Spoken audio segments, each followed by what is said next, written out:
El marido de mi hija le derramó agua hirviendo en el brazo. Las ampollas se formaron al instante en su delicada piel, mientras mi nieto gritaba de terror. Cuando por fin pudo visitarme 3 semanas después, vi las cicatrices y mi sangre hirvió como el agua que él usó para marcarla. Esa misma noche hice una sola llamada. A la mañana siguiente, el marido me telefoneó rogando perdón. Pero ya era demasiado tarde. Pero antes de continuar, asegúrate de estar suscrito al canal y escribe en los comentarios ¿desde dónde nos estás viendo? Nos encanta saber hasta dónde llegan nuestras historias. El olor a canela impregnaba mi pequeña tienda esa tarde de octubre. Estaba acomodando nuevos bordados cuando la silueta familiar de Lucía apareció en la puerta. Mi corazón se llenó de esa alegría automática que solo una madre conoce, pero algo era diferente. Llevaba una blusa de manga larga a pesar del calor, y su rostro, antes luminoso como el sol, parecía una vela a punto de apagarse. «Mamá», dijo suavemente, forzando una sonrisa. Lucía siempre fue mi luz, mi esperanza en forma humana. Desde pequeña, sus sueños eran tan grandes como el cielo. Quería estudiar, viajar, conocer el mundo más allá de las montañas que rodeaban nuestra ciudad. Y lo logró. Se graduó como maestra, se casó con Ramón, un ingeniero civil de familia influyente, y tuvieron a Mateo, mi precioso nieto de 7 años. Dejé el bordado a un lado y la abracé, sintiendo su cuerpo tensarse bajo mi contacto. Algo andaba mal, muy mal. «Ven, preparé agua de Jamaica», la invité, guiándola a la pequeña sala en la parte trasera de la tienda. Mientras servía la bebida, un movimiento de Lucía hizo que su manga se subiera unos centímetros. Fue solo un vistazo, pero suficiente para que mi corazón se detuviera. En la piel delicada de su muñeca había una marca roja y ampollada, con bordes irregulares que parecían la cartografía de una pesadilla. «¿Qué es eso?», pregunté, mi voz más firme de lo que esperaba. Lucía bajó la manga con la velocidad de quien esconde un secreto terrible. «Nada, mamá. Se me cayó agua hirviendo mientras hacía café». La mentira sonó tan ensayada que casi le creí. Casi. Quise insistir, arrancarle la verdad, pero algo me detuvo. Un miedo ancestral, tal vez. El miedo a descubrir que mi peor pesadilla era una realidad. En cambio, le pregunté por Mateo, por las clases en la escuela donde ella daba clases, tratando de encontrar en las entrelíneas alguna pista de lo que realmente estaba pasando. Fue entonces cuando Mateo entró corriendo, sus pequeños pies haciendo ruido en el piso de madera gastada de la tienda. «¡Abuela!», se lanzó a mis brazos, su pequeño cuerpo transmitiendo más calor y vida de lo que sentía en Lucía. «Mi pequeño guerrero», susurré, abrazándolo con fuerza. Sus ojos, tan parecidos a los de su madre, brillaban con esa inocencia que yo rezaba para que nunca le fuera robada. Aproveché un momento en que Lucía fue al baño para arrodillarme a la altura de Mateo. «¿Tu papá está bien?», pregunté casualmente, tratando de mantener mi voz ligera. La sonrisa de Mateo desapareció como una nube cubriendo el sol. Miró sus propios pies, balanceándose de un lado a otro. «Papá grita mucho», respondió finalmente, tan bajo que tuve que inclinarme para escucharlo. «Se le pone la cara roja como un chile cuando está enojado». Mi corazón se hundió. Mateo continuó, sus palabras saliendo como agua de una presa rota. «Ayer tiró la tetera caliente al piso. Mamá lloró». Tragué saliva, tratando de controlar el temblor que comenzaba en mis manos. Antes de que pudiera preguntar más, Lucía regresó, y el tema murió como una vela apagada por el viento. Se quedaron un poco más. Lucía evitando mi mirada, Mateo dibujando en un cuaderno viejo que guardaba para él. Cuando se despidieron, los observé por la ventana mientras caminaban por la calle de adoquines. Lucía encorvada, como si cargara un peso invisible. Mateo saltando a su lado, inconsciente del abismo que se abría bajo sus pies. Esa noche no pude dormir. La imagen de la quemadura en el brazo de Lucía bailaba detrás de mis párpados cerrados. No era una quemadura accidental. Yo conocía bien esas marcas. Era una quemadura intencional, con un patrón definido, como si alguien hubiera derramado algo hirviendo deliberadamente en su piel. La mañana llegó, trayendo decisión en lugar de miedo. Tomé el teléfono y marqué el número de Ramón, mi yerno, el hombre a quien confié la felicidad de mi hija. Doña Carmen. Su voz sonó educada, casi amable. ¿A qué debo el honor? Vi las quemaduras en el brazo de Lucía. Dije sin rodeos, mi voz más firme que mi corazón. Hubo un silencio al otro lado de la línea. Un silencio que duró solo segundos, pero que dijo más que 1000 palabras. ¿Y si lo hice? La voz de él cambió por completo, volviéndose fría como el hielo. ¿Qué vamos a hacer al respecto? ¿Una anciana vendedora de canastas contra un Vázquez?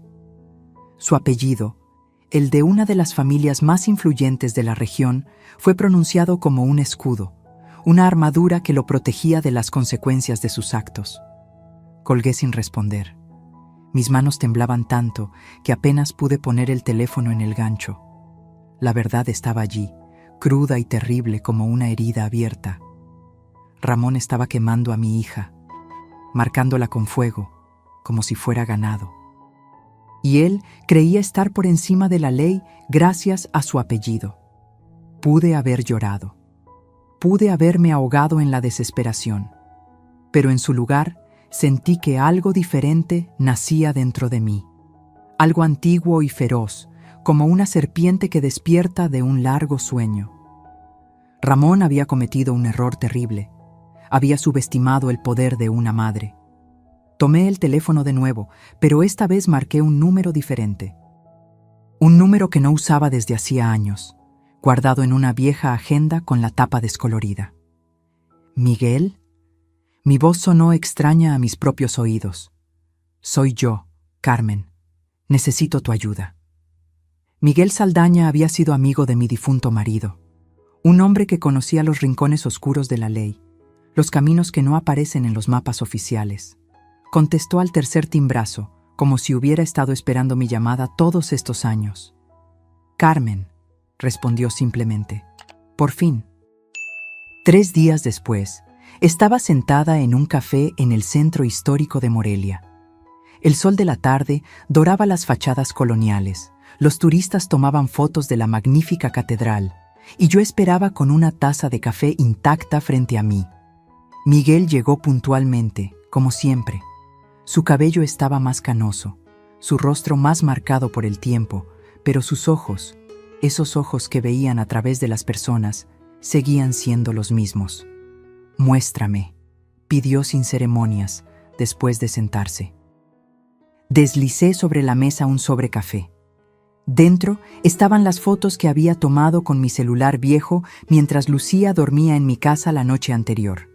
Imágenes de las quemaduras en sus brazos, algunas recientes, otras ya cicatrizando, formando un mapa de sufrimiento en su piel. Miguel examinó cada una con expresión impasible, pero noté cómo sus dedos apretaban el papel con creciente fuerza. Ramón Vázquez, dije en voz baja. Cree que puede hacer esto porque su familia controla la mitad de la ciudad. Miguel asintió lentamente. Los Vázquez compran jueces como quien compra tortillas en la plaza, comentó. La policía no va a ayudar. Lo sé, respondí. Por eso vine a ti. Miguel me miró por un largo momento, como si estuviera midiendo mi determinación. ¿Qué quieres, Carmen? Justicia, respondí simplemente. La palabra flotó entre nosotros, densa como el humo. Miguel guardó las fotos de vuelta en el sobre. La justicia no es gratis, ni es limpia como en las películas. ¿Estás segura? Pensé en Lucía, en la niña que acuné en mis brazos, a la que le enseñé a bordar, que soñaba con un mundo mejor. Pensé en las quemaduras en su piel, en el terror en sus ojos, en el futuro de Mateo creciendo en una casa donde la violencia era rutina. Estoy segura, respondí, mi voz sin dejar lugar a dudas. Miguel se levantó, guardando el sobre en el bolsillo interior de su saco. No me busques. Cuando sea el momento, te encontraré. Mientras lo veía partir, sentí que un peso se me quitaba de los hombros, solo para ser reemplazado por otro diferente. Acababa de poner un engranaje en movimiento, una máquina cuya naturaleza solo entendía parcialmente. La semana siguiente mantuve mi rutina con un esfuerzo deliberado. Abría la tienda cada mañana, tejía canastas bajo la suave luz que entraba por la ventana, vendía a los turistas que admiraban la auténtica artesanía mexicana. Sonreía cuando era necesario, hablaba cuando era apropiado, pero por dentro yo era puro fuego contenido. Lucía me visitó de nuevo, esta vez con nuevas marcas escondidas bajo las mangas. Su mirada estaba cada vez más distante, como si se estuviera retirando a algún lugar dentro de sí misma donde Ramón no pudiera alcanzarla. Era una estrategia de supervivencia que yo conocía bien. Mi propia madre había hecho lo mismo durante los años de abuso a manos de mi padre. Quería gritarle que la ayuda estaba en camino, que no tenía que seguir soportando eso, pero me contuve. Cualquier cambio en mi comportamiento podría alertar a Ramón. En cambio, le apliqué crema de aloe vera en las quemaduras más recientes, algunas con la forma perfecta de cucharas de metal calentadas, y me tragué mis lágrimas. «Estoy bien, mamá», susurró Lucía mientras trataba una marca particularmente fea en la parte interior de su codo. «Me lo merezco. Soy una pésima esposa». Sus palabras casi me rompieron. Era la voz de él hablando a través de ella, las mentiras que él plantaba en su mente mientras le quemaba el cuerpo. Me mordí la lengua hasta sentir el sabor metálico de la sangre. No era el momento de contradecirla. Eso solo la haría alejarse. Era el momento de esperar. 2 semanas después de mi conversación con Miguel, noté un coche negro estacionado en la esquina opuesta a mi tienda. Se quedó allí todo el día, el conductor invisible detrás de los vidrios oscuros. Al día siguiente, el mismo coche apareció de nuevo, y al siguiente. En ningún momento vi a alguien entrar o salir de él, pero sabía que estaba siendo observada. Extrañamente, esa presencia silenciosa me calmaba. Significaba que Miguel no había olvidado mi petición, que los engranajes estaban girando. Fue el miércoles que Ramón apareció en mi tienda. Entró como si el lugar le perteneciera, su traje caro y su reloj de oro formando un contraste impactante con las paredes desgastadas y las humildes canastas. «Suegra», saludó con una sonrisa que no llegaba a sus ojos. «Qué lugar pintoresco». Seguí tejiendo la canasta que tenía en las manos, como si su presencia no fuera más molesta que una mosca en la pared. «Ramón», respondí simplemente. Dio la vuelta a la tienda, tocando las artesanías con desdén.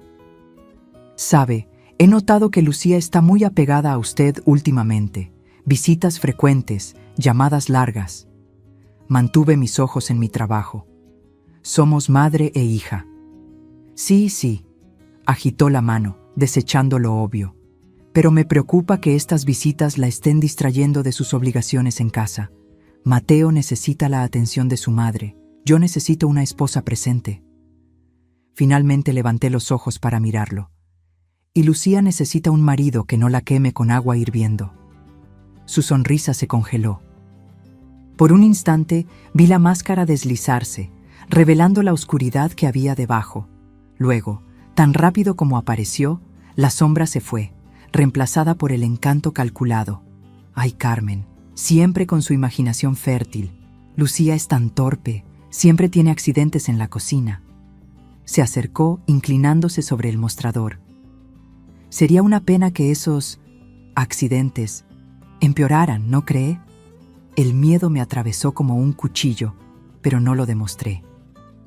En cambio, miré más allá de él, hacia la ventana de la tienda.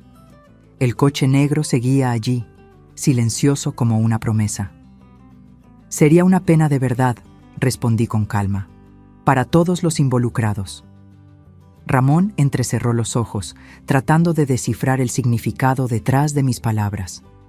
Luego, con una última mirada de evaluación, salió de la tienda, dejando atrás solo el aroma de su perfume caro y una amenaza no verbalizada. Esa noche, Miguel por fin me llamó. Ha comenzado, fue todo lo que dijo antes de colgar. Me senté en el porche de mi pequeña casa, mirando las estrellas sobre Morelia. El aire olía a jazmín y a tierra húmeda después de una ligera lluvia. En noches como esa solía sentir paz, pero esa noche en particular, lo que sentí fue muy diferente. Era anticipación.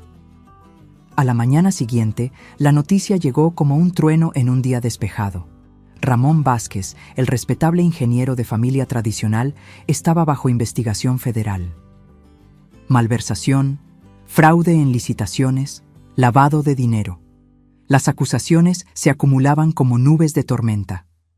Encendí la pequeña televisión en la tienda justo a tiempo para ver a Ramón saliendo de la oficina federal en Morelia, tratando de esconder el rostro de las cámaras. Su abogado hacía declaraciones apresuradas sobre acusaciones infundadas y persecución política. Pero la mirada aterrorizada de Ramón contaba otra historia. Dentro de mí, un sentimiento extraño floreció. No era exactamente satisfacción ni alegría. Era algo más primitivo, más honesto. Era la sensación de ver la balanza empezar a equilibrarse. Lucía apareció en la tienda horas después, con Mateo. Su rostro estaba pálido, los ojos rojos de tanto llorar.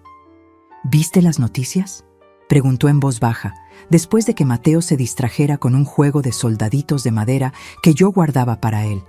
Asentí. Las vi. Dais que es una conspiración, que alguien quiere destruirlo, continuó ella, su voz temblorosa. Está furioso, mamá. Nunca lo había visto así. Sentí que mi corazón se encogía. ¿Estás segura allí? Lucía desvió la mirada.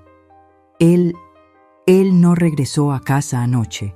Está en la oficina, con los abogados. Tomé sus manos entre las mías, notando cómo se estremeció cuando toqué cerca de una quemadura reciente. Quédate aquí. Tú y Mateo pueden dormir en la habitación de invitados. No puedo, respondió rápidamente, el miedo evidente en su voz. Se pondría aún más furioso si se enterara. Dijo que necesito estar en casa, mantener las apariencias. Antes de que pudiera insistir, la puerta de la tienda se abrió y una joven entró. Cabello perfectamente peinado, ropa cara, un micrófono en la mano. Detrás de ella, un hombre con una cámara en el hombro. «¿Señora Carmen Ruiz?», preguntó la joven con una sonrisa profesional.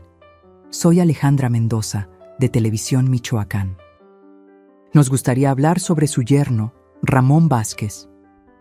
Lucía palideció aún más, agarrando mi brazo con fuerza. Sentí el terror emanando de ella, como el calor de una llama. «Sin comentarios», respondí firmemente, colocándome entre la reportera y mi hija. «Por favor, retírese de mi tienda». La joven dudó, claramente no esperando resistencia. Solo algunas preguntas sobre las acusaciones y sobre los rumores de violencia doméstica. «Fuera», repetí, mi voz sin dejar espacio para la discusión. Cuando la puerta se cerró detrás de ellos, Lucía se desplomó en una silla, temblando. «¿Cómo lo saben?», susurró. «¿Quién contó sobre lo que pasa en casa?». Negué con la cabeza, fingiendo ignorancia, mientras mi corazón latía contra mis costillas. «No sé, mija. Tal vez alguien vio algo, dijo algo». Lucía me miró a los ojos y por un momento temí que pudiera ver a través de mí, ver el fuego que yo había iniciado, pero solo bajó la cabeza, derrotada. «Él me va a culpar por esto», murmuró. «Dirá que hablé de más, que lo traicioné». Sostuve su rostro entre mis manos, obligándola a mirarme. «Escucha bien, Lucía. Lo que Ramón te hace no es tu culpa. Nunca lo ha sido. Nunca lo será». Una lágrima solitaria rodó por su rostro. «No entiendes, mamá. Dijo que si intentaba dejarlo me quitaría a Mateo, que nadie me creería contra un Vázquez». Miré a Mateo, inocentemente jugando en la esquina de la tienda. Mi nieto, el niño de ojos brillantes que merecía mucho más que crecer en una casa donde el miedo reinaba. «Las cosas están cambiando», dije suavemente. «Confía en mí». Esa noche, después de que Lucía y Mateo se fueron, A pesar de mis protestas, recibí otra visita. Miguel entró silenciosamente por la puerta trasera, como una sombra deslizándose por la pared. Los federales encontraron documentos comprometedores en su oficina, informó sin preámbulos. Contratos sobrevaluados, cuentas en paraísos fiscales, pagos a funcionarios públicos. La familia está tratando de encubrirlo, pero hay demasiada gente involucrada. ¿Y qué hay de las otras cosas?, pregunté. ¿Sobre Lucía? Miguel se apoyó en la mesa, su rostro parcialmente iluminado por la débil lámpara. Tenemos testimonios, la empleada, el jardinero, incluso el chofer. Todos vieron las marcas, escucharon los gritos, pero... ¿Pero? Sin Lucía no tenemos caso. Ella necesita testificar, Carmen. Necesita mostrar las quemaduras, contar la historia. Cerré los ojos, sintiendo el peso de esa verdad. Tiene miedo. La amenazó con Mateo. Miguel suspiró, pasándose la mano por el cabello canoso. Ramón ya sobornaba a los jueces de familia desde hace años. En un proceso de custodia normal, él ganaría. ¿Y ahora? Una lenta sonrisa se formó en sus labios. Ahora está acorralado. La familia ya no puede protegerlo como antes. Todos están tratando de salvar su propio pellejo. Sentí que una llama de esperanza se encendía en mi pecho. ¿Entonces hay una posibilidad? La hay, confirmó Miguel. Pero solo si Lucía es valiente. Después de que Miguel se fue, me quedé sentada en la oscuridad, pensando en la valentía. No la valentía de las películas, grandiosa y espectacular, sino la valentía silenciosa que las mujeres como yo y Lucía necesitábamos cada día. La valentía de despertar y enfrentar otro día. La valentía de proteger a los que amamos, incluso cuando nuestro propio mundo se está desmoronando. A la mañana siguiente, fui a la casa de Lucía, una mansión imponente en el barrio más exclusivo de Morelia, con paredes altas y un jardín meticulosamente cuidado.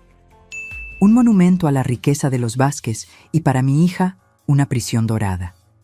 La empleada me recibió con ojos asustados, susurrando que el señor estaba en casa y de mal humor.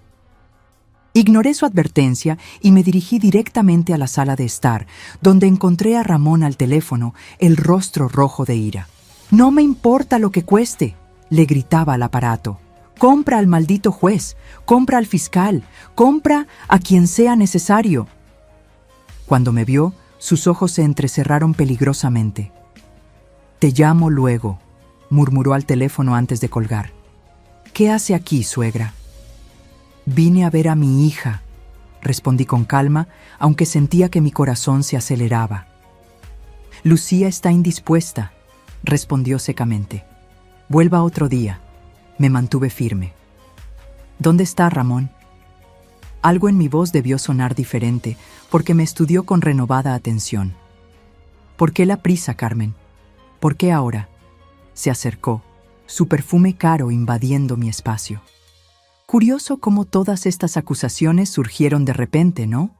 Casi como si alguien estuviera coordinando todo. No retrocedí. «¿Dónde está mi hija?» Una sonrisa cruel se formó en sus labios. «¿Quiere verla? Está bien». Me condujo escaleras arriba hasta el dormitorio principal. Abrió la puerta con un gesto teatral, revelando a Lucía sentada en el borde de la cama, encogida como un pájaro herido. Levantó la vista cuando entramos, y el terror en su mirada me heló la sangre. «Mira quién vino a visitarte, querida», anunció Ramón con falsa cordialidad. «Tu madre está preocupada por ti». Lucía intentó sonreír, pero sus labios temblaban demasiado. «Estoy bien, mamá, solo un poco cansada». Fue entonces que lo noté. Llevaba una blusa de manga corta, y sus brazos, antes marcados por quemaduras, estaban limpios, perfectamente limpios. ¿Lo ve? Ramón sonrió triunfante. «Está muy bien. Todos esos rumores, tan absurdos, ¿no, querida?» Lucía asintió mecánicamente, aún sin encontrar mi mirada. «¿Dónde está Mateo?», pregunté, sintiendo que mi estómago se hundía. «Con mi madre», respondió Ramón de inmediato. Le encanta pasar tiempo con su nieto. Lo entendí todo en ese momento. Ramón había escondido la evidencia, probablemente obligando a Lucía a usar algún maquillaje especial para cubrir las quemaduras, y estaba usando a Mateo como rehén emocional. Lucía jamás hablaría mientras su hijo estuviera bajo el control de la familia Vázquez. Me gustaría quedarme unos minutos a solas con mi hija, pedí mirando directamente a Ramón. Él dudó, claramente sin querer dejarnos solas, pero preocupado por las apariencias. 5 minutos, concedió finalmente. Tengo llamadas importantes que hacer. Cuando la puerta se cerró detrás de él, corrí hacia Lucía, tomando sus manos entre las mías. ¿Qué te hizo?, susurré con urgencia. ¿Dónde están las marcas? Lucía miró la puerta, aterrorizada, antes de responder en una voz casi inaudible. Maquillaje a prueba de agua. Si me lo quito o le cuento a alguien, dijo que nunca volveré a ver a Mateo. Mi corazón se partió en 1000 pedazos. Mija, no puedes seguir así. Él te va a matar un día. Prefiero morir a perder a mi hijo, respondió con una determinación que me asustó. En ese momento entendí que había subestimado tanto el amor de una madre, el de Lucía por Mateo, como la crueldad de Ramón. Él había encontrado el arma perfecta, el amor maternal, transformado en grilletes. Miré el reloj. Nuestro tiempo se estaba acabando. Escucha, susurré rápidamente. Las cosas van a cambiar. Confía en mí. Solo resiste un poco más. Antes de que Lucía pudiera responder, la puerta se abrió de nuevo. Ramón entró, su falsa sonrisa de vuelta en su lugar. El tiempo se acabó, señoras. Estoy seguro de que pueden continuar esta conversación en otra ocasión. Salí de la mansión con el corazón pesado y la mente hirviendo. En el portón noté el coche negro estacionado discretamente al otro lado de la calle. Una pequeña chispa de esperanza se encendió dentro de mí. La guerra aún no estaba perdida. Los días siguientes trajeron una avalancha de noticias. La investigación sobre Ramón se expandía como un incendio fuera de control, engullendo a otros miembros de la familia Vázquez, a funcionarios públicos, incluso a un juez federal. Documentos confidenciales se filtraban a la prensa, fotos de encuentros clandestinos aparecían en los periódicos, grabaciones de conversaciones comprometedoras circulaban en las redes sociales. Era como ver un imperio desmoronarse ladrillo a ladrillo. Mantuve mi rutina, abriendo la tienda cada mañana, tejiendo canastas por la tarde, cerrando al atardecer. Respondía con educado desinterés cuando los clientes mencionaban el escándalo Vázquez, como lo había bautizado la prensa. Pero cada nueva revelación era un pequeño triunfo para mí, una piedra removida de la prisión de Lucía. Miguel aparecía ocasionalmente, siempre discreto, siempre con nueva información. La matriarca de la familia está tratando de distanciarse, me contó en una de esas visitas. Ramón está cada vez más aislado. ¿Y Mateo?, pregunté, porque mi nieto seguía siendo la pieza central de este terrible juego de ajedrez. Todavía con su abuela paterna, respondió Miguel con un suspiro. Pero hay movimiento. Ella se da cuenta de que el barco se está hundiendo. Una semana después de mi visita a la mansión, Lucía apareció en la tienda. Estaba pálida, más delgada, pero había algo diferente en sus ojos, una chispa que no veía desde hacía mucho tiempo. «Mamá», llamó suavemente después de que el último cliente se fue. «Necesito mostrarte algo». Levantó lentamente la manga de su blusa, revelando las quemaduras, ya no escondidas por maquillaje, sino visibles en toda su horrible realidad. Algunas ya cicatrizando, otras aún recientes, todas contando la historia de años de abuso sistemático. «¿Por qué ahora?», pregunté, sintiendo tanto alivio como miedo. «Doña Pilar trajo a Mateo a verme ayer», explicó, refiriéndose a su suegra. «Estaba diferente. Dijo que la familia está preocupada por el comportamiento impulsivo de Ramón». Lucía soltó una risa amarga. Después de todos estos años, ahora están preocupados. Sostuve sus manos. ¿Qué significa eso? Significa que se están alejando de él, mamá. El barco se está hundiendo y las ratas están saltando.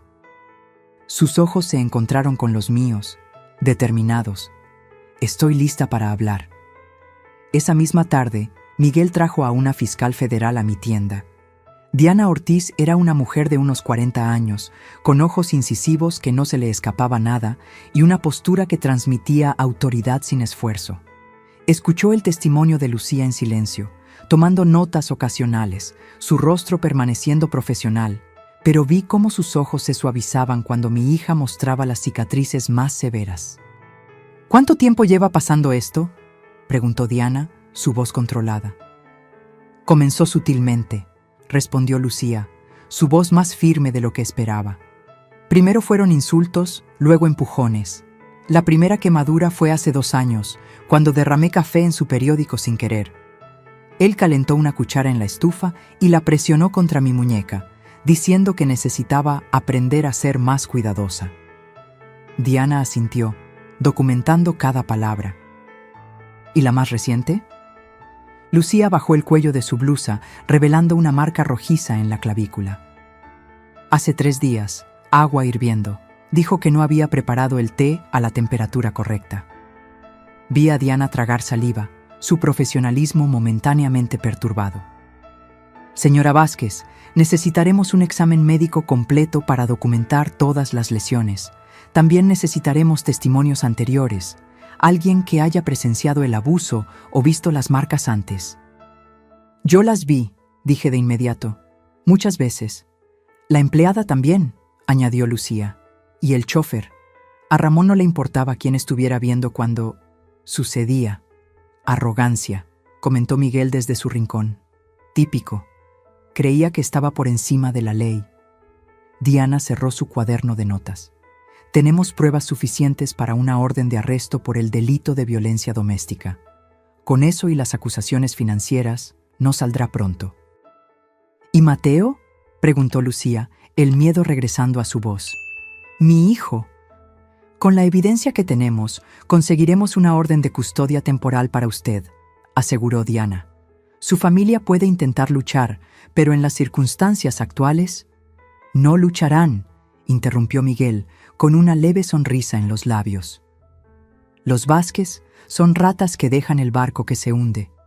Nadie va a arriesgar su propio cuello para ayudar a Ramón ahora. Esa noche, después de que todos se fueron, Lucía se sentó conmigo en el porche de mi pequeña casa. Mateo dormía adentro, exhausto después de un día de exámenes médicos y testimonios. ¿Cómo lo hiciste, mamá?, preguntó suavemente. ¿Cómo derribaste a un hombre como Ramón? Miré al cielo estrellado, sopesando mis palabras. No hice nada más de lo que cualquier madre haría, respondí finalmente. Protegí lo que es mío. Lucía me estudió por un largo momento, luego asintió lentamente. No sé si me creyó, si sospechaba de la magnitud de mi implicación. Tal vez era mejor así. Algunas verdades son como cuchillos, hieren cuando se exponen. A la mañana siguiente, vimos por televisión el arresto de Ramón. Salió del tribunal entre policías federales, el rostro contorsionado en una máscara de odio y desesperación. Por un breve momento, miró directamente a la cámara, como si pudiera verme a través de ella. «Esto no ha terminado», gritó antes de ser empujado dentro de la patrulla. «¡No saben con quién están tratando!» Lucía tembló a mi lado, pero se mantuvo firme. Mateo, jugando con sus soldaditos en el piso de la sala, levantó la vista brevemente hacia la televisión, luego volvió a su juego sin mostrar emoción. Los niños son sorprendentemente resilientes, pensé. Tal vez él podría crecer sin las sombras de su padre cerniéndose sobre él. Los días se convirtieron en semanas. El caso de Ramón se volvió un escándalo nacional, con nuevas revelaciones surgiendo a diario. Otros miembros de la familia Vázquez fueron implicados en sus esquemas. Antiguos aliados se volvieron contra él, ofreciendo testimonios a cambio de inmunidad. El imperio que él y su familia habían construido se desmoronaba como un castillo de arena. Lucía y Mateo se quedaron conmigo. Lentamente vi a mi hija regresar. No la misma de antes, porque algunas heridas nunca sanan por completo, pero una versión más fuerte, más resiliente. Volvió a dar clases, ahora en una escuela cerca de mi tienda. Mateo hizo nuevos amigos, su risa resonando por la casa que por tanto tiempo solo conoció el silencio de mi soledad. Miguel aparecía ocasionalmente, siempre discreto. Nunca hablábamos de lo que habíamos hecho, de las líneas que habíamos cruzado. Algunas verdades es mejor dejarlas en las sombras. Una tarde de domingo, mientras Lucía y Mateo visitaban el mercado, Diana Ortiz apareció en mi tienda. No vestía su traje formal, estaba en jeans y camiseta, su cabello suelto en lugar del habitual moño estricto. «Señora Carmen», saludó formalmente. «¿Podemos hablar?». Le ofrecí café, que aceptó con una sonrisa. Nos sentamos en la pequeña sala trasera, el aroma a canela y café llenando el aire. «El juicio de Ramón comienza en 2 semanas», informó. «Con la evidencia que tenemos, enfrentará una pena severa, tanto por los crímenes financieros como por la violencia doméstica». Asentí, esperando. Había algo más en su visita, podía sentirlo.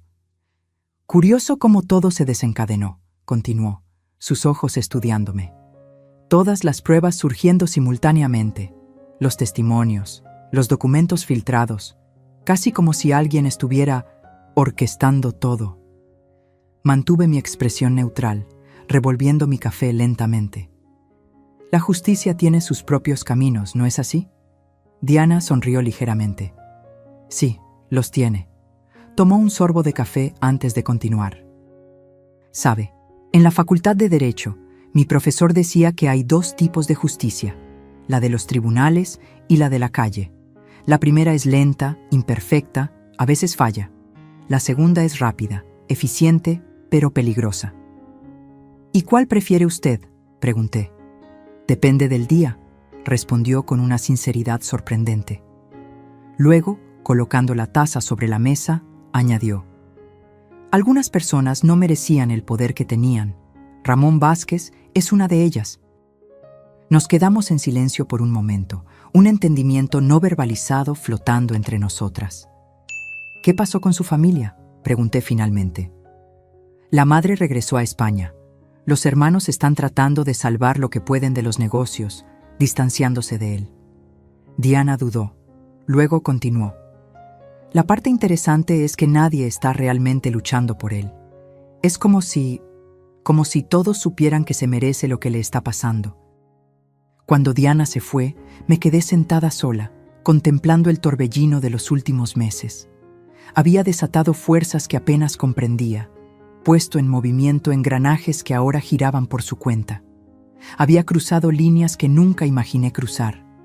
Pero cuando Lucía y Mateo regresaron del mercado, ella riéndose de algo que el niño había dicho, su rostro libre de ese miedo constante que por tanto tiempo la había acompañado, supe que lo haría todo de nuevo, sin dudarlo. El juicio de Ramón duró menos de lo que esperábamos. La evidencia era abrumadora, los testimonios devastadores. Lucía habló por casi 2 horas, su voz ganando fuerza a medida que describía los años de abuso. Mostró cada cicatriz, explicó cada quemadura. Cuando terminó, hubo un silencio sepulcral en la sala del tribunal. Yo testifiqué después de ella, contando lo que había visto, cómo había intentado ayudar. No mencioné a Miguel, ni las medidas que tomamos. Algunas verdades permanecen enterradas. La empleada de la casa también testificó, describiendo cómo encontraba a Lucía llorando en el baño, aplicándose hielo en quemaduras recientes. El chofer relató los arranques de furia de Ramón, las amenazas que hacía abiertamente. Y luego, sorprendentemente, la propia madre de Ramón, doña Pilar, apareció para testificar. Entró a la sala del tribunal con una dignidad silenciosa, evitando mirar a su hijo. «Señora Vázquez», comenzó el fiscal, «¿estaba usted al tanto de los abusos que su hijo infligía a su esposa?». Doña Pilar mantuvo la mirada fija al frente, las manos cruzadas sobre su regazo. Sí, respondió simplemente. Un murmullo recorrió la sala. ¿Y usted no hizo nada para impedirlo? Cerró los ojos brevemente. Mi marido también era un hombre difícil. En nuestra familia, las mujeres aprenden a no cuestionar. Luego, volteándose hacia Lucía por primera vez, añadió: Lo siento mucho, hija mía, te fallé. Vi a Lucía llevarse la mano a la boca, conmocionada por esta confesión inesperada. Ramón, sentado con sus abogados, parecía haber envejecido 10 años. Su rostro, antes arrogante, ahora mostraba profundas líneas de desesperación. Cuando el juez pronunció la sentencia, 18 años por violencia doméstica, más 12 por los crímenes financieros, Ramón no mostró emoción. Solo me miró a mí, una mirada larga y calculada que me estremeció hasta los huesos. Esto no ha terminado, murmuró mientras los guardias se lo llevaban. No era una amenaza vacía, era una promesa. Esa noche celebramos en silencio en casa. No era una victoria para ser celebrada con champán y risas, sino con el silencio respetuoso de los sobrevivientes. Mateo se durmió temprano, exhausto por la tensión del día. Lucía y yo nos quedamos en el porche, observando las estrellas. ¿Qué va a pasar ahora?, preguntó suavemente. Ahora vivimos, respondí. Un día a la vez. Lucía apoyó su cabeza en mi hombro, como hacía cuando era niña. Tengo miedo, mamá. Miedo de que encuentre una manera de lastimarnos, incluso desde la prisión. Yo también tenía ese miedo, aunque no lo admitiría.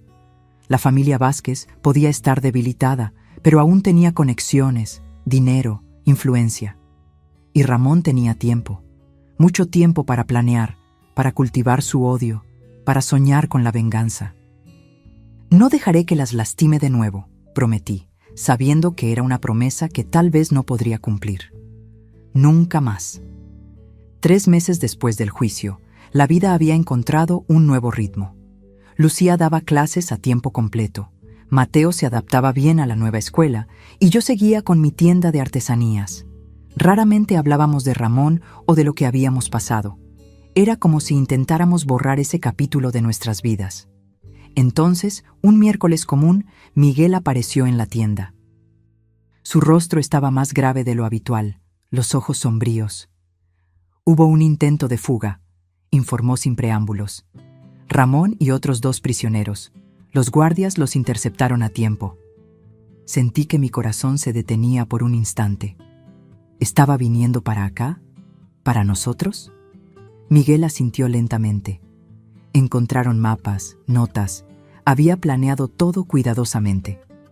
¿Qué hacemos ahora?, pregunté, mis manos temblando ligeramente. Fue transferido a una prisión de máxima seguridad en otro estado, respondió Miguel. Pero eso no significa que estemos a salvo. Aún tiene contactos, gente que le debe favores. Esa noche no pude dormir. Me quedé en el porche hasta el amanecer, observando las sombras, imaginando asesinos en cada ruido de la noche. La venganza de Ramón se cernía sobre nosotras como una tormenta distante, pero inevitable. Fue Lucía quien propuso la solución, una semana después. «Vámonos», dijo durante el desayuno. «Dejar Morelia, empezar de nuevo en otro lugar». La miré sorprendida. «¿Abandonar todo? ¿La tienda, tu escuela, los amigos de Mateo?» Lucía asintió, sus ojos mostrando una determinación que me recordó dolorosamente a mí misma. «Es la única manera de ser realmente libres de él, mamá. Mientras estemos aquí, siempre seremos las víctimas de Ramón Vázquez, la familia que derribó a los poderosos Vázquez. En otro lugar, podemos ser solo nosotros mismos». Consideré sus palabras, sintiendo el peso de la decisión. Morelia era mi hogar desde hacía más de 4 décadas. Mi marido estaba enterrado aquí. Mis recuerdos, buenos y malos, estaban impregnados en estas calles de adoquines, en estas paredes coloniales. Pero luego miré a Mateo, dibujando tranquilamente en la mesa de la cocina, y a las cicatrices en los brazos de Lucía, marcas que nunca desaparecerían por completo. ¿Qué era un lugar comparado con su seguridad? ¿A dónde iríamos?, pregunté finalmente. Lucía sonrió, la primera sonrisa verdaderamente libre que vi en su rostro en años. Estaba pensando en Mérida, clima cálido, cerca de la playa, buenas escuelas para Mateo, y lejos, muy lejos de aquí. Miguel nos ayudó con los preparativos. Nuevos documentos, una casa modesta en un barrio tranquilo de Mérida, transferencias bancarias discretas. Diana Ortiz, sorprendentemente, también ofreció ayuda, asegurándose de que nuestro paradero permaneciera confidencial en los registros oficiales. Le vendí la tienda a una joven artesana, una chica amable con ojos brillantes y manos hábiles que me recordaba a mí misma hace décadas. Empaqué solo lo esencial: algunas prendas, fotografías familiares, los instrumentos de tejido que heredé de mi madre. La víspera de nuestra partida, hice una última visita al cementerio. Me arrodillé ante la tumba simple de mi marido, trazando las letras desgastadas de su nombre. «Nos vamos, amor», susurré a la piedra fría. «Protegí a nuestra hija, como tú lo habrías hecho. Pero ahora necesitamos un nuevo comienzo». Sentí lágrimas calientes rodando por mis mejillas. No hubo respuesta, solo el suave susurro de las hojas en los árboles de arriba. Pero de alguna manera, sentí paz. Sentí que él lo entendería. Dejamos Morelia antes del amanecer, en un coche alquilado con vidrios oscuros. Miguel nos acompañó hasta el aeropuerto, su rostro impasible como siempre. «Salvaste nuestras vidas», le dije antes de que abordáramos. «Nunca lo olvidaré». Él solo asintió, apretando mi mano brevemente. «Tú hiciste lo imposible, Carmen. Derribaste un imperio con nada más que determinación». Miré a Lucía y a Mateo, esperando en la fila de embarque. «No fue determinación», corregí suavemente. «Fue amor». El vuelo a Mérida fue tranquilo. Las nubes debajo de nosotros parecían tan sólidas como el suelo que habíamos dejado atrás. Mateo dormía en el asiento del medio, su cabeza apoyada en el brazo de Lucía. «¿Crees que nos encontrará?», preguntó Lucía en voz baja, su miedo aún presente a pesar de todo. Tomé su mano, notando cómo las cicatrices comenzaban a aclararse. «No», respondí con una confianza que no sentía del todo. Este capítulo ha terminado. Pero incluso mientras decía esas palabras, sentí un escalofrío en la espalda. Ramón no era un hombre que olvidara. Su odio no disminuiría con el tiempo, solo se profundizaría como una herida infectada. 30 años en una prisión le darían tiempo de sobra para planear, para esperar. Miré por la ventana del avión, viendo a Michoacán desaparecer bajo las nubes. Dejamos atrás no solo un lugar, sino una versión de nosotras mismas. La mujer que se subió a ese avión ya no era solo Carmen, la artesana. Era Carmen, la mujer que había desafiado un imperio por amor a su hija. Carmen, que había aprendido que la justicia a veces llega por caminos inesperados. Y si un día Ramón nos encontraba, no encontraría a las mismas mujeres asustadas. Encontraría a sobrevivientes, forjadas en el fuego de su propia crueldad. Mérida nos recibió con un calor húmedo y abrasador, tan diferente del clima templado de Morelia. Nuestra casa estaba en un barrio colorido, las fachadas pintadas en tonos vibrantes de azul, rosa y amarillo. Las calles eran arboladas, la gente sonreía, el aire cargado con el aroma de flores tropicales y comida callejera. Lucía encontró trabajo en una escuela bilingüe, donde su experiencia y educación fueron valoradas. Mateo se adaptó con la facilidad típica de los niños, pronto haciendo amigos entre los vecinos. Y yo empecé de nuevo. Monté un pequeño taller en la parte trasera de la casa, donde continué tejiendo canastas y bordando servilletas.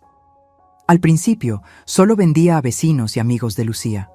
Luego, una tienda en el centro turístico comenzó a comprar mis piezas con regularidad. Pronto, los turistas americanos y europeos descubrieron mi trabajo, encantados con lo que llamaban auténtica artesanía yucateca, aunque mis diseños todavía llevaban la influencia de Michoacán. Los meses se convirtieron en años. Las cicatrices de Lucía se aclararon hasta convertirse en solo líneas pálidas en su piel bronceada por el sol de Yucatán. Mateo creció, convirtiéndose en un adolescente alto y pensativo, con talento para el dibujo. Nuestras vidas encontraron un ritmo, una paz que jamás imaginé posible después de todo lo que habíamos pasado. Ocasionalmente, noticias de Morelia llegaban a nosotras. Miguel llamaba de vez en cuando, siempre de números diferentes, siempre con conversaciones breves y codificadas. Diana Ortiz nos enviaba tarjetas de Navidad con mensajes genéricos, pero que nos reafirmaban que estábamos a salvo, olvidadas. Ramón permanecía en la prisión, su imperio desmantelado, su familia dispersa. La justicia había prevalecido, o eso pensábamos. Fue un jueves común cuando nuestra paz se vio alterada. Yo estaba en el porche, tejiendo un nuevo diseño en una canasta, cuando noté el coche, negro, vidrios oscuros, estacionado al otro lado de la calle. Podría ser una coincidencia. Mérida estaba llena de turistas ricos con coches de alquiler, pero algo en la manera en que permanecía allí, inmóvil, despertó un escalofrío de memoria. Observé el coche durante toda la tarde.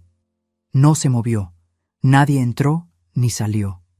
Cuando Lucía llegó del trabajo, con Mateo justo detrás cargando su mochila de la escuela, le mencioné casualmente sobre el vehículo. Ella se congeló, siguiendo mi mirada. ¿Cuánto tiempo lleva ahí?, preguntó, su voz baja para que Mateo no escuchara. Desde el mediodía, por lo menos. Lucía respiró hondo, forzando una sonrisa. Probablemente no es nada. Turistas, tal vez. Pero esa noche revisó las cerraduras 3 veces antes de dormir. Yo me quedé despierta hasta tarde, sentada cerca de la ventana delantera, observando. El coche todavía estaba allí cuando finalmente sucumbí al sueño. A la mañana siguiente, había desaparecido. Sentí un alivio momentáneo, seguido de una ola de paranoia. ¿A dónde había ido? ¿Por qué?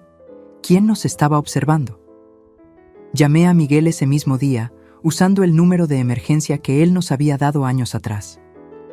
¿Un coche negro?, repitió, su voz tensa incluso a través de la conexión telefónica precaria. ¿Estás segura? Absolutamente, respondí, sintiendo que el miedo familiar regresaba. Es él, ¿verdad? Ramón encontró una manera. Miguel se quedó en silencio por un momento. Todavía está en prisión, dijo finalmente. Revisamos regularmente, pero... ¿Pero? Su madre, doña Pilar, falleció hace 2 meses. En el testamento le dejó todo a un sobrino, Alfonso Vázquez, un primo de Ramón que siempre le fue leal. Sentí que mi sangre se helaba. ¿Y él podría estar buscándonos? Es posible, admitió Miguel. Voy a investigar. Mientras tanto, estén atentas. Cualquier movimiento sospechoso, avísenme de inmediato. En los días siguientes, el coche negro apareció de nuevo, siempre a la distancia, siempre solo observando. Nunca pudimos ver quién estaba dentro. Comencé a acompañar a Lucía y Mateo a todos lados, a la escuela, al trabajo, al mercado. Mis ojos constantemente revisando sobre mis hombros, buscando el vehículo que se había convertido en símbolo de nuestro miedo. Fue Mateo quien finalmente lo vio, al conductor. Estábamos regresando del mercado cuando el niño, ahora de 13 años, se detuvo abruptamente. «Ese hombre nos está siguiendo», dijo, señalando discretamente a un hombre de mediana edad parado cerca de un puesto de frutas. Estaba en mi escuela ayer y en el restaurante donde almorzamos hoy. Miré en la dirección indicada y sentí que mi corazón fallaba. El hombre era alto, delgado, con cabello canoso bien cuidado. Llevaba ropa cara, gafas oscuras y tenía algo familiar en su porte. La misma arrogancia que Ramón llevaba, la misma manera de posicionarse como si el mundo le perteneciera. «Vámonos a casa», susurré, tirando de Mateo y Lucía. «Ahora». Esa noche, tomamos una decisión. No podíamos seguir huyendo para siempre, viviendo con miedo, mirando sobre nuestros hombros. Si Alfonso Vázquez nos había encontrado, otros también podrían. La sombra de Ramón nos seguiría eternamente, a menos que lo enfrentemos, concluyó Lucía, su voz sorprendentemente firme. De una vez por todas. Miguel llegó 2 días después, trayendo consigo a Diana Ortiz. Se hospedaron en un hotel cercano, nunca visitando nuestra casa directamente para no atraer la atención. Nos encontrábamos en cafés diferentes, parques, tiendas, siempre en movimiento, siempre vigilantes. Alfonso Vázquez llegó a Mérida hace 3 semanas, confirmó Miguel. Ha estado visitando a Ramón en la prisión regularmente en el último año. Sabemos que las está buscando, pero no sabemos exactamente qué pretende. Y no podemos simplemente arrestarlo por estar en la misma ciudad que ustedes, añadió Diana con frustración. No ha hecho nada ilegal. Aún, completó Lucía sombríamente. Fue entonces que formamos nuestro plan. No huiríamos de nuevo. Esta vez prepararíamos una trampa. Si Alfonso quería llegar a nosotras, le dejaríamos un camino abierto, pero en nuestras condiciones, en nuestro territorio. Diana organizó una vigilancia policial discreta. Miguel contrató a guardias de seguridad privados para monitorear nuestra casa y los lugares que frecuentábamos, y yo decidí hacer algo que nunca imaginé hacer. Compré un pequeño revólver. Miguel me enseñó a usarlo en un campo aislado en las afueras de la ciudad. Mis manos temblaban con cada disparo, el retroceso del arma enviando ondas de dolor por mis brazos envejecidos. Pero seguí practicando, día tras día, hasta que el peso del metal se volvió familiar, hasta que pude acertar al objetivo consistentemente. Espero no necesitarlo nunca, comenté mientras limpiábamos las armas después de una sesión. Miguel me miró con sus ojos sabios y cansados. Yo también, Carmen, pero en este mundo, a veces la mejor defensa es estar preparado para lo peor. 2 semanas después, Alfonso hizo su movimiento. Era domingo por la mañana. Lucía y Mateo habían salido para la misa. Parte del plan, dejarme sola en casa como carnada. Yo estaba en la cocina, preparando café, cuando escuché el sonido distintivo de alguien forzando la puerta trasera. Mi corazón se aceleró, pero mis manos permanecieron firmes. Lentamente, tomé el revólver escondido en el cajón de la cocina. El peso del metal era reconfortante, real. Me coloqué contra la pared, respirando profundamente para calmar mis nervios. La puerta se abrió. Pasos silenciosos cruzaron la pequeña lavandería. Luego él apareció, Alfonso Vázquez, aún más imponente de cerca. Alto, elegante, con la misma mirada de superioridad que toda la familia Vázquez parecía poseer como herencia. Señora Carmen, saludó con falsa cordialidad, como si fuera un invitado esperado. Por fin nos encontramos. Mantuve el arma apuntada hacia él, mi voz más tranquila de lo que esperaba. ¿Qué quieres, Alfonso? Él sonrió, una sonrisa que no llegaba a sus ojos. Solo conversar. Ramón le manda saludos. Su primo está en la prisión donde pertenece, respondí, y es allí donde se quedará por los próximos 30 años. Alfonso caminó casualmente por la cocina, examinando los portarretratos en la pared como si estuviera en un museo. ¿Sabe lo que Ramón me dijo? Que usted es la verdadera arquitecta de su caída. No Lucía, no los fiscales, usted. Se volteó hacia mí, sus ojos fríos. Una simple vendedora de artesanías que derribó el imperio Vázquez.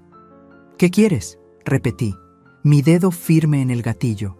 Justicia, respondió simplemente. Ojo por ojo.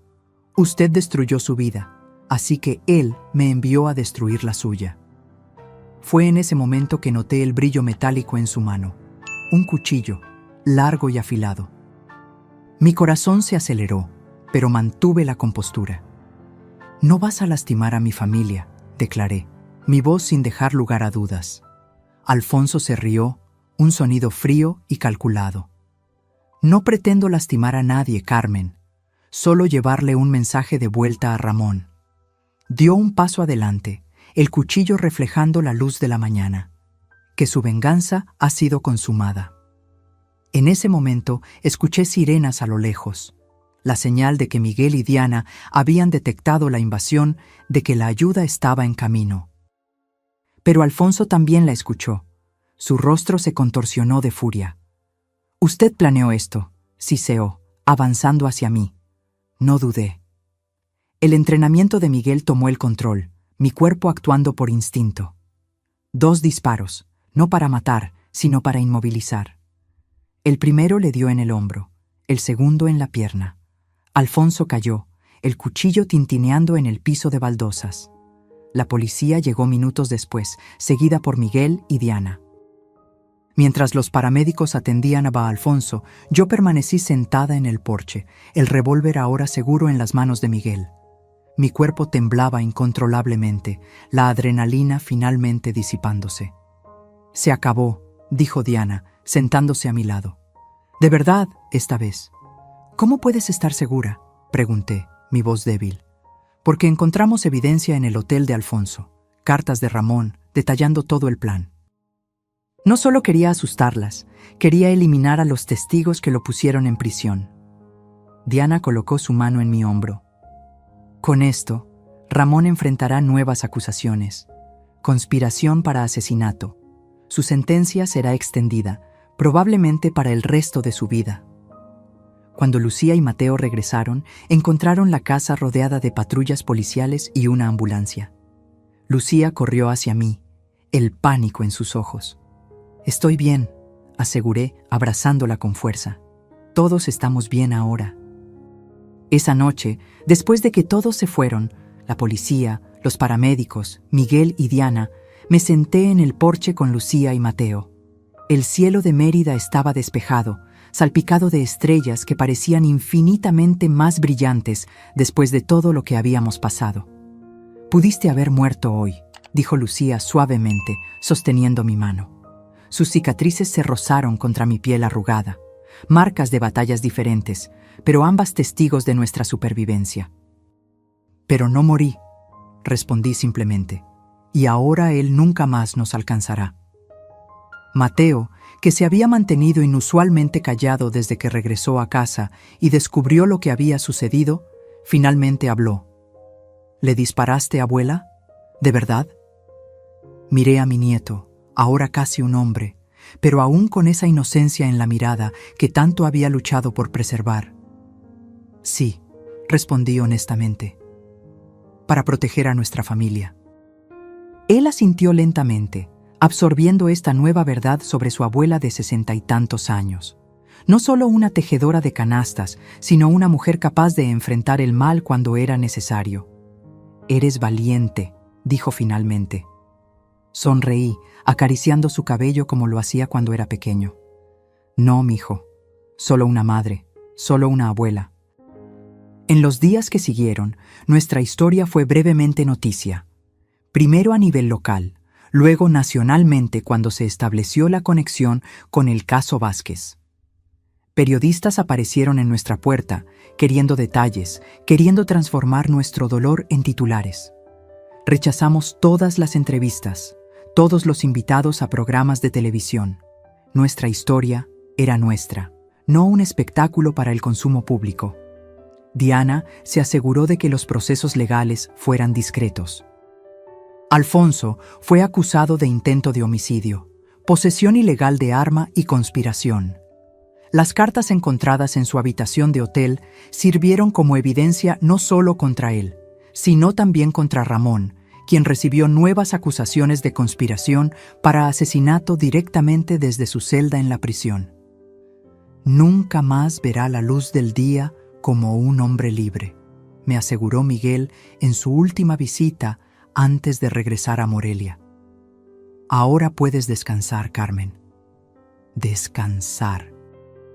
Una palabra tan simple, pero que llevaba el peso de años de vigilancia, de miedo, de mirar constantemente sobre los hombros.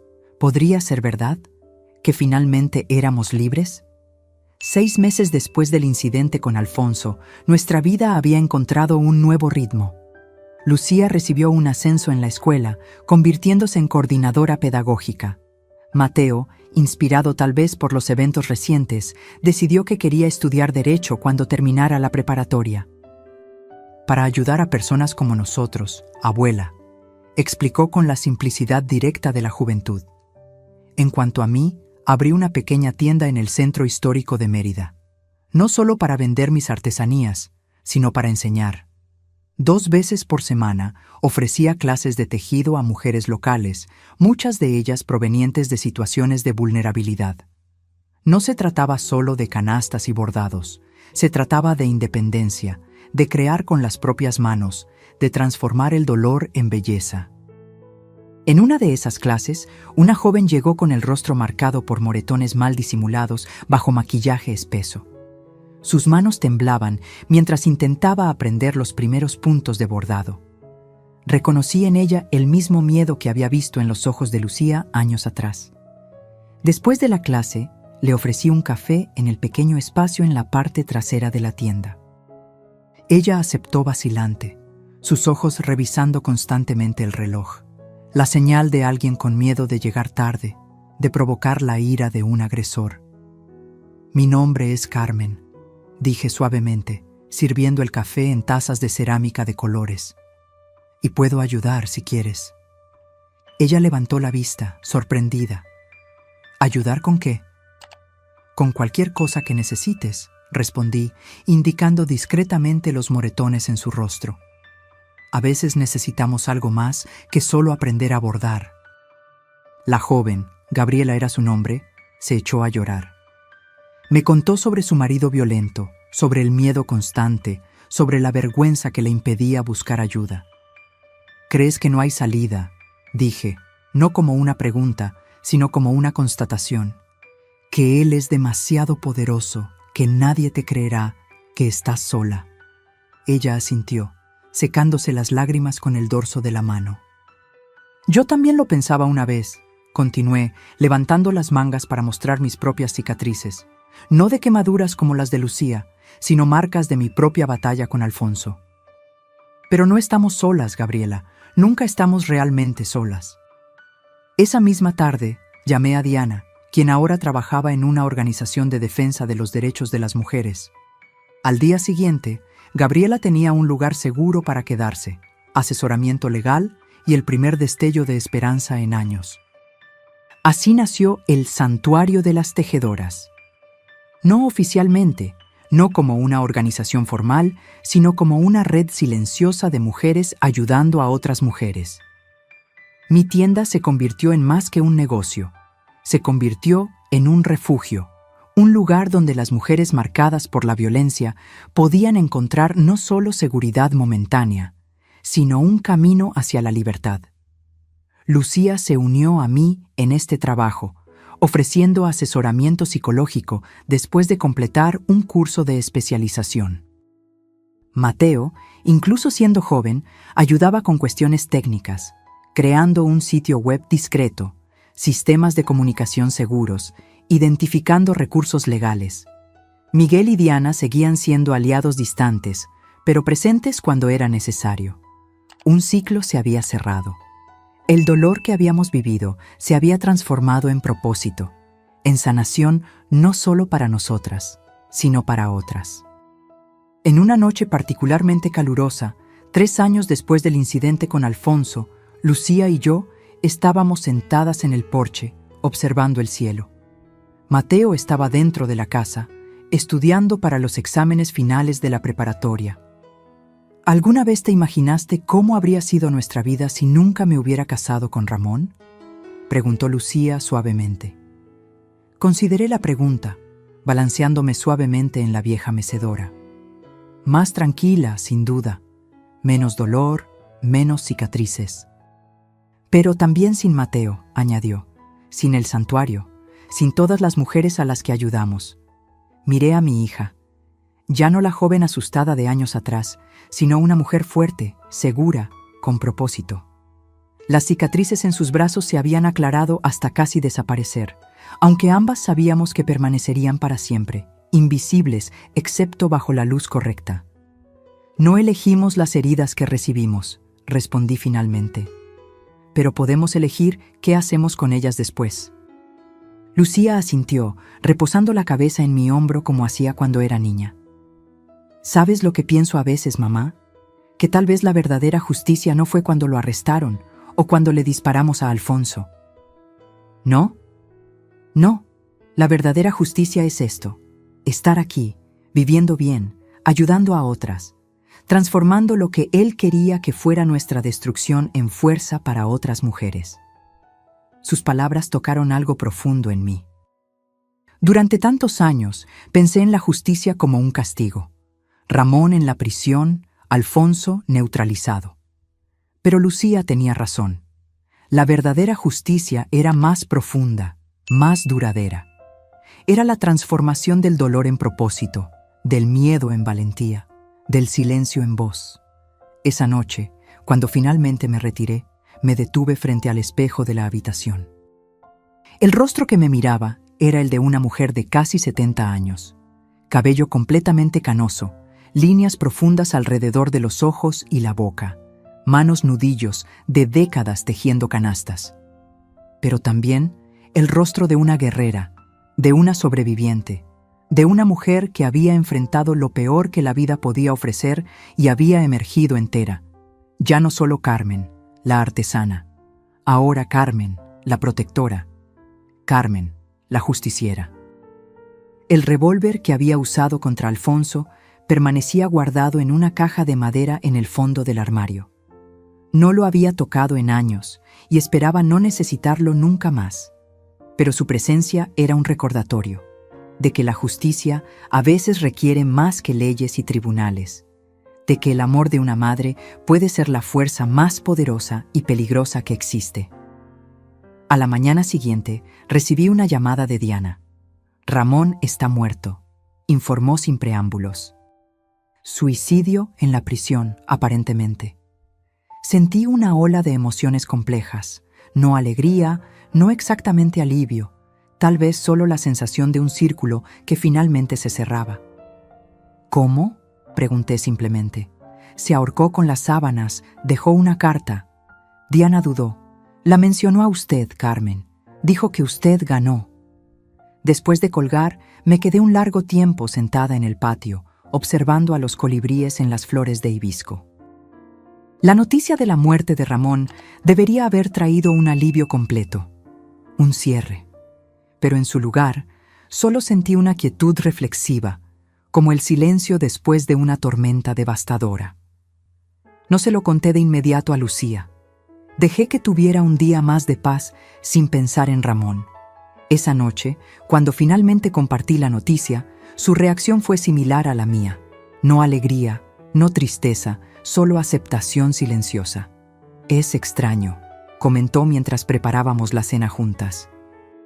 Una parte de mí siempre lo imaginó vivo, planeando, esperando, como si fuera inmortal. Hombres como él parecen más grandes que la vida, respondí, cortando vegetales con movimientos precisos. Especialmente cuando nos lastiman, les damos poder sobre nosotros, en nuestras mentes. ¿Y ahora? Me detuve mirando a mi hija. Ahora es solo un hombre que vivió mal y murió solo, nada más. 2 semanas después, recibí un paquete por correo. Sin remitente, solo mi nombre y dirección en una caligrafía desconocida. Dentro, encontré solo 2 artículos. Una copia de la carta de suicidio de Ramón y una fotografía antigua de Lucía, Mateo y yo, tomada en Morelia años antes de nuestra huida. La carta era breve, escrita en una caligrafía nerviosa e irregular. Carmen, usted ganó. Me quitó todo. Mi libertad, mi familia, mi nombre. No me queda nada que perder. Pero sepa esto, incluso en la muerte, no la dejaré en paz. El miedo vivirá con usted, el miedo de que nunca estará realmente segura, de que mi sombra siempre la seguirá. Ramón Vázquez. Miré fijamente esas palabras de odio, la fotografía que de alguna manera había obtenido, su último intento de alcanzarnos, de asustarnos, incluso desde la tumba. Entonces hice algo que me sorprendió a mí misma. Me reí, una risa verdadera, liberadora, porque finalmente entendí. Ramón nunca había comprendido el verdadero poder que poseíamos. Él pensaba que el miedo era nuestra debilidad, cuando en realidad se había convertido en nuestra fuerza.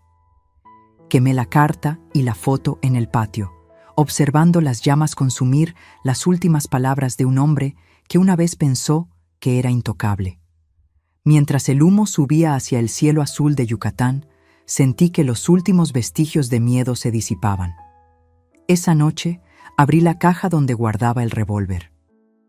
Lo examiné una última vez, sintiendo su peso, recordando el momento en que había cumplido su propósito. Luego, lo desarmé metódicamente, como Miguel me había enseñado, separando cada pieza. Al día siguiente, llevé las piezas a diferentes lugares de la ciudad, desechándolas una a una. Ya no necesitaría esa arma. La batalla había terminado. El santuario de las tejedoras siguió creciendo. Más mujeres venían, aprendían, sanaban, seguían adelante. Algunas regresaban para ayudar a otras, creando una cadena de fuerza y solidaridad que se expandía más allá de Mérida, más allá de Yucatán. Lucía finalmente conoció a Carlos, un profesor de literatura en la misma escuela donde trabajaba. Un hombre amable, paciente, que comprendía su pasado sin permitir que definiera su futuro juntos. Mateo lo aceptó lenta, cautelosamente, pero con el tiempo se desarrolló un afecto genuino entre ellos. En cuanto a mí, encontré una paz que nunca imaginé posible. No era la paz de la inocencia. Esa se había quemado junto con el brazo de mi hija años atrás. Era la paz de los sobrevivientes, de los guerreros que regresan de la batalla, marcados pero victoriosos. En mi cumpleaños número 70, Lucía y Mateo organizaron una pequeña celebración en el patio de nuestra casa. Invitamos a las mujeres del santuario. Miguel y Diana vinieron de lejos para la ocasión, e incluso Carlos preparó un pastel especial. Mientras observaba a esas personas reunidas, algunas aún con marcas visibles de sus propios infiernos personales, otras con cicatrices invisibles pero igualmente profundas, sentí una gratitud abrumadora. «Un brindis», anunció Lucía levantando su copa. «Por mi madre, Carmen, quien me enseñó que la justicia a veces llega por caminos inesperados y que el amor puede ser la fuerza más revolucionaria que existe». Mientras todos levantaban sus copas, mis ojos se encontraron con los de Mateo, ahora un joven a punto de comenzar la Universidad de Derecho. Sonrió, una sonrisa que me recordó dolorosamente al niño que una vez dibujó a su madre con manchas moradas en los brazos, que no incluyó a su padre en su dibujo de la familia. «Por la justicia», añadió suavemente, «y por las mujeres que luchan por ella, incluso cuando todo el mundo dice que es imposible». El sol se ponía sobre Mérida, bañando nuestro pequeño jardín en tonos dorados. La cicatriz en mi brazo, recuerdo de la lucha contra Alfonso, brillaba plateada a la luz del atardecer. Las cicatrices de Lucía, casi invisibles ahora, contaban una historia que ella compartía con otras mujeres cuando era necesario. Cicatrices, marcas de batallas, de supervivencia, de transformación. Ya no fuentes de vergüenza, sino medallas de honor. Testigos silenciosos de una verdad que Ramón nunca comprendió. Que a veces la persona más peligrosa del mundo es una madre protegiendo a su familia. Y que la verdadera justicia no viene de tribunales o prisiones, sino de la negativa a permitir que la crueldad de un hombre defina el futuro de una familia entera. Que la justicia, a veces, tiene el rostro de una anciana que teje canastas y enseña a otras mujeres a encontrar su propia fuerza. Si este video te tocó el corazón, suscríbete al canal y considera unirte como miembro para que podamos seguir compartiendo historias increíbles. Solo tienes que hacer clic en el enlace del comentario fijado a continuación. Juntos, podemos romper el ciclo de silencio que protege a los agresores y aísla a las víctimas. Gracias por escucharme. La fuerza está en cada una de nosotras. A veces, solo necesitamos una mano extendida para recordárnoslo.